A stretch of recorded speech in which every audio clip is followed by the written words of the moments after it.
दुष्यंत का शिकार के लिए वन में जाना। जन्मेजय बोली, ब्राह्मण, मैं परम बुद्धिमान भरत की उत्पत्ति और चरित्र को तथा शकुंतला की उत्पत्ति के प्रसंग को भी यथार्थ रूप से सुनना चाहता हूं। भगवान, वीरवर दुष्यंत ने शकुंतला को कैसे प्राप्त किया? मैं पुरुष सिंह दुष्यंत के उस चरित्र को विस्तार पूर्वक सुनना चाहता हूं। तत्वज्ञ मुनि, आप बुद्धिमानों में श्रेष्ठ हैं, अतः वे सब बातें बताइए। वैशंपायन जी ने कहा, एक समय की बात थी, महाबाहु राजा दुष्यंत बहुत से सैनिक और सवारियों को साथ लिए सैकड़ों हाथी घोड़ों से घिरकर परम सुंदर चतुरांगड़ी सेना के साथ एक गहन वन की ओर चले। जब राजा ने यात्रा की, उस समय खड्ग, शक्ति, गदा, मूसल, प्रास और तोमर हाथ में लिए सैकड़ों योद्धा उन्हें घेरे हुए थे। महाराज दुष्यंत की यात्रा करते समय योद्धाओं के सिंहनाद, शंख और नगाड़ों की आवाज, रथ के पहियों की घरघराहट, बड़े बड़े गजराजों की चिंगाड़, घोड़ों की हिनहिनाहट, नाना प्रकार के आयुध तथा भांत भांत के वेश धारण करने वाले योद्धाओं द्वारा की हुई गर्जना और ताल ठोकरों की आवाजों से चारों ओर भारी कोलाहल मच गया था। महल के श्रेष्ठ शिखर पर बैठी हुई स्त्रियां उत्तम राजोचित शोभा से संपन्न शूरवीर दुष्यंत को देख रही थीं। वे अपने यश को बढ़ाने वाले इंद्र के समान पराक्रमी और शत्रुओं का नाश करने वाले थे। शत्रु रूपी मतवाले हाथी को रोकने के लिए उनमें सिंह के समान शक्ति थी। वहां देखते हुए स्त्रियों ने उन्हें वज्रपाणी इंद्र के समान समझा और आपस में वे इस प्रकार बातें करने लगी।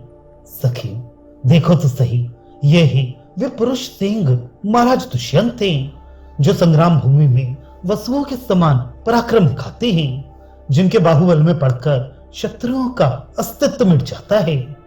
ऐसी बातें करती हुई वे स्त्रियां बड़े प्रेम से महाराज दुष्यंत की स्तुति करती और उनके मस्तक पर फूलों की वर्षा करती थी।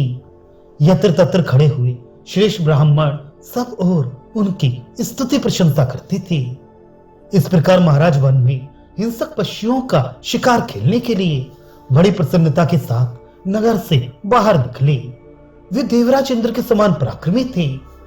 मतवाले हाथी की पीठ पर बैठकर यात्रा करने वाले उन महाराज दुष्यंत के पीछे पीछे ब्राह्मण, क्षत्रिय, वैश्य और शूद्र सभी वर्णों के लोग गए और सब आशीर्वाद एवं विजय सूचक वचन द्वारा उनके अभ्युदय की कामना करते हुए उनकी ओर देखते रहे।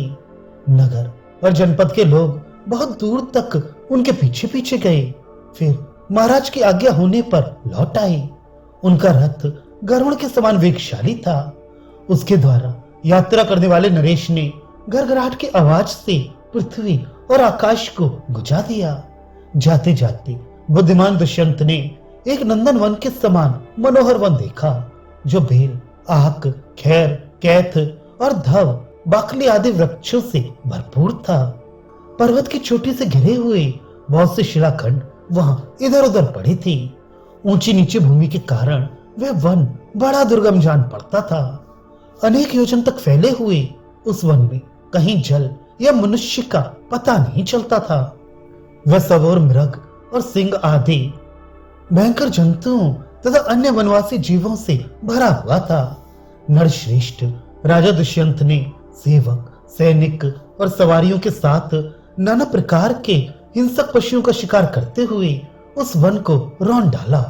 वहां बाणों के लक्ष्य में आए हुए बहुत से व्याघ्रों को महाराज दुष्यंत ने मार गिराया और कितनों को सहायकों से बीन डाला। शक्तिशाली पुरुषों में श्रेष्ठ नरेश ने कितने ही दूरवर्ती हिंसक पशुओं को बाणों द्वारा घायल किया। जो निकट आ गए उन्हें तलवार से काट डाला और कितने ही एड़ जाति के पशुओं को शक्ति नामक शस्त्र द्वारा मौत के घाट उतार दिया।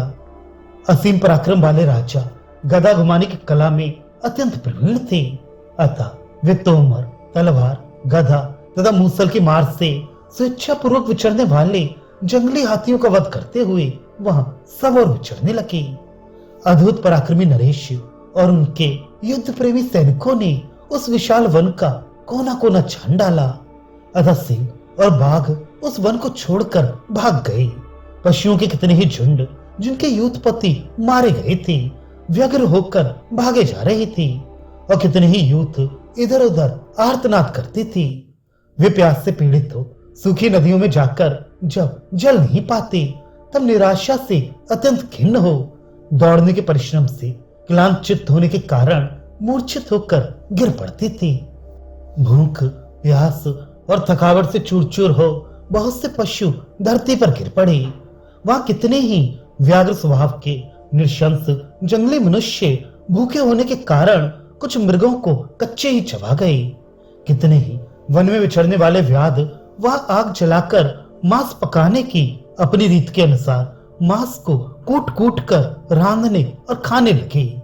उस वन में कितने ही बलवान और मतवाले हाथी अस्त्र शस्त्रों के आघात से क्षत विक्षत होकर सूंड को समेटे हुए भय के मारे वेग पूर्वक भाग रहे थे। उस समय उनके घावों से बहुत सा रक्त बह रहा था और वे मलमूत्र करते जाते थे। बड़े बड़े जंगली हाथियों ने भी वहां भागते समय बहुत से मनुष्यों को कुचल डाला। वहां बाण रूपी जल की धारा बरसाने वाले सैन्य रूपी बादलों ने उस वन रूपी व्योम को सब ओर से घेर दिया था। महाराज दुष्यंत ने जहां के सिंहों को मार डाला था वह हिंसक पशुओं से भरा हुआ वन बड़ी शोभा पा रहा था।